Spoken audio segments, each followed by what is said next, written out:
Let's understand data processing patterns in data engineering. These patterns describe how data flows through a platform, how quickly results are produced, and how reliable the system is under failure. In real world data engineering, the processing pattern you choose impacts everything: your cost, your system complexity, your latency, and even how much the business trusts the numbers. Most data platforms use a mix of these patterns, but you must understand them individually. Okay, firstly, let's see what is ETL. Let's understand ETL with a real world scenario. Imagine a food processing factory. Raw ingredients arrive from multiple suppliers, but before anything enters the warehouse, it goes through cleaning, inspection, sorting, and quality checks. The warehouse only stores items that are already prepared and safe for consumption. This is the ETL mindset: clean and shape the data before it enters the final analytical store. ETL stands for extract, transform, and load. First, data is extracted from source systems, typically transactional databases, APIs, SaaS systems, or legacy applications. Then the data is transformed in a processing layer where rules are applied. This is where you remove duplicates, handle missing values, standardize formats, join with reference data, and apply business logic. After the data is clean and trustworthy, it is loaded into a target system such as a data warehouse. ETL matters because it creates strong trust boundaries. Business users and reporting systems don't need a guess whether the data is clean because only curated data gets loaded. ETL is often preferred in environments where governance is strict and the reporting layer must remain stable, such as finance, billing, audit reporting, and regulatory compliance. In real projects, ETL pipelines often run on a schedule, and the transformations are designed to make the warehouse analytics ready. But ETL also has a drawback because transformation happens before loading. If business logic changes, you must have to re extract the data again from the source. That can be slow and it can put load on production systems. As data volumes grow, ETL pipelines can become more rigid and cost to evolve. A simple way to summarize ETL is this: ETL prioritizes the data quality and stable reporting, but trades off flexibility and speed of change. Okay, now let's see the next topic, which is what is ELT? Now imagine a different scenario. Instead of cleaning everything before storage, you first store everything safely in a big warehouse and then you organize it and label it based on your needs. This is the ELT mindset. Store raw data first and transform it inside the platform later. ELT stands for extract, load, and transform. Data is extracted from sources and loaded into scalable storage immediately, typically a data lake or lakehouse. Transformations are applied after the load, using powerful compute engines such as Spark or SQL warehouses. This is why ELT became popular in the cloud era. Storage is cheap and elastic, and compute can scale when needed. ELT matters because raw data is preserved. In real data engineering projects, requirements always change. Today, the business might want daily revenue. Tomorrow, they want revenue by region. Next week, they want a new definition of active user.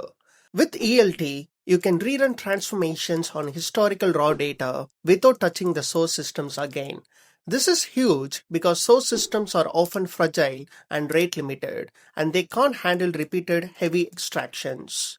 In modern platforms, ELT is often combined with layer architectures.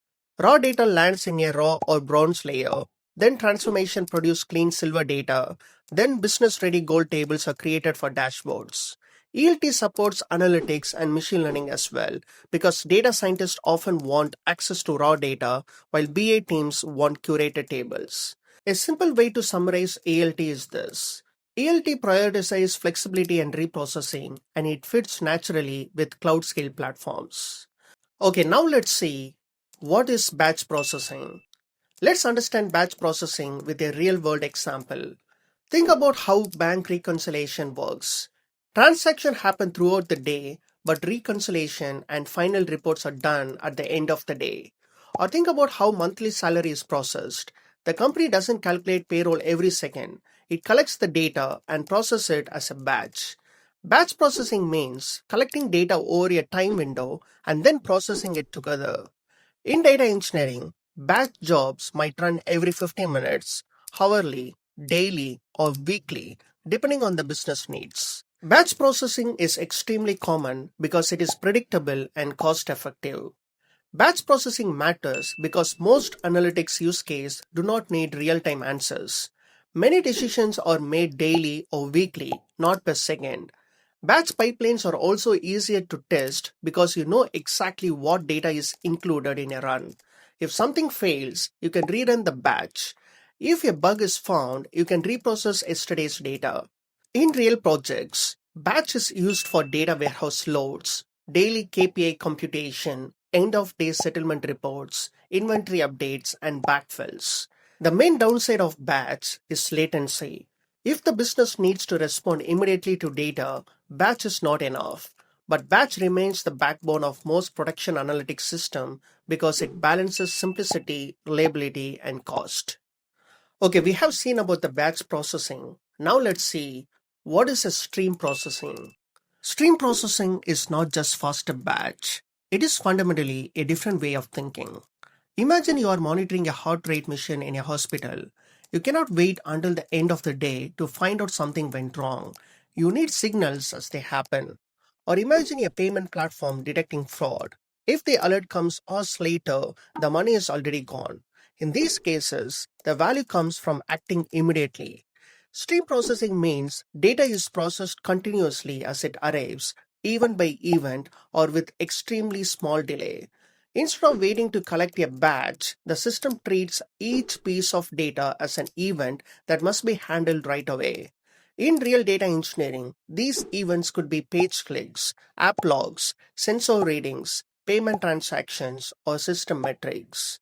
Stream processing matters because it unlocks low latency decision making. It powers fraud alerts, anomaly detection, operational monitoring, live dashboards, personalization, and event-driven automation. For example, if a website suddenly shows a spike in errors, a streaming pipeline can detect it and trigger an alert instantly. Or in e-commerce, streaming can update trending products in near real time. But streaming processing comes with new challenges that batch systems don't have. The first challenge is that events can arrive out of order. Just because an event happened earlier doesn't mean it arrives earlier. The second challenge is duplicates. In distributed systems, messages can be delivered more than once, so the pipeline must be designed to handle that without double counting. The third challenge is late arriving events. Some events might arrive minutes or hours late due to network delays or upstream failures. A simple way to summarize streaming is this. Stream processing delivers immediate insights, but it requires careful design to handle real-world messiness like delays, duplicates, and failures. It's powerful, but it must be built with production-grade reliability in mind. Okay, now let's move to the next topic. What is microbatch processing? Microbatch processing is often the practical bridge between batch and streaming. Imagine you want live updates, but you don't need updates every millisecond. You're okay with updates every 30 seconds or every 1 minute. That's microbatching. It's like checking traffic updates frequently rather than continuously watching the road. Microbatch processing groups continuously arriving data into very small batches and process them at short regular intervals.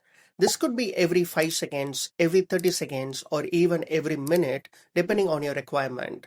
Many platforms implement streaming using microbatches because it simplifies reliability and performance. Microbatching matters because it reduces complexity while still giving near real-time results. It's easy to implement and also makes it easier to write aggregation logic because you are processing chunks rather than individual events. In real projects, microbatching is commonly used for operational dashboards, near real-time KPI updates, log analytics, and alerting where a slight delay is acceptable. It also reduces cost because it avoids constant per event processing overhead. Microbatching is usually the sweet spot for many companies because it delivers timely insights without the operational complexity of pure event by event streaming. A simple way to summarize microbatching is this. It gives you streaming-like benefits with batch-like reliability, making it one of the most common patterns in real systems. Okay, finally, let's see about what is Lambda versus Kappa architecture. Lambda architecture was designed to combine both batch and streaming. It uses two pipelines. One batch pipeline processes historical data to produce accurate results, and one streaming pipeline processes real-time data for immediate insights.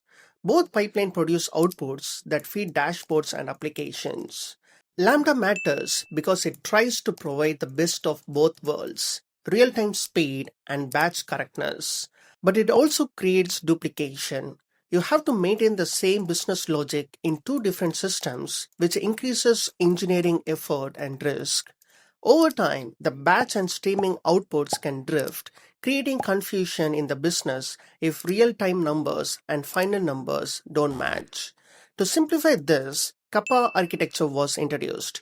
Kappa removes the batch layer and treats everything as a stream. Historical data is replayed through the streaming system where you need to rebuild results. This reduces duplication and keeps logic in one place. In modern data engineering, Kappa-style designs are popular when streaming platforms are stable and replay is feasible. Lambda is still used in environments where batch recomputation is safer or where streaming replay is not practical. Choosing between them depends on latency needs, data volumes, operational maturity, and how critical correctness is. So the data processing patterns defines how data moves through a system and how quickly it is transformed into usable insights. Once these patterns are understood, data engineers can choose the right approach for each use case and build data systems that balances speed, cost, complexity, and reliability.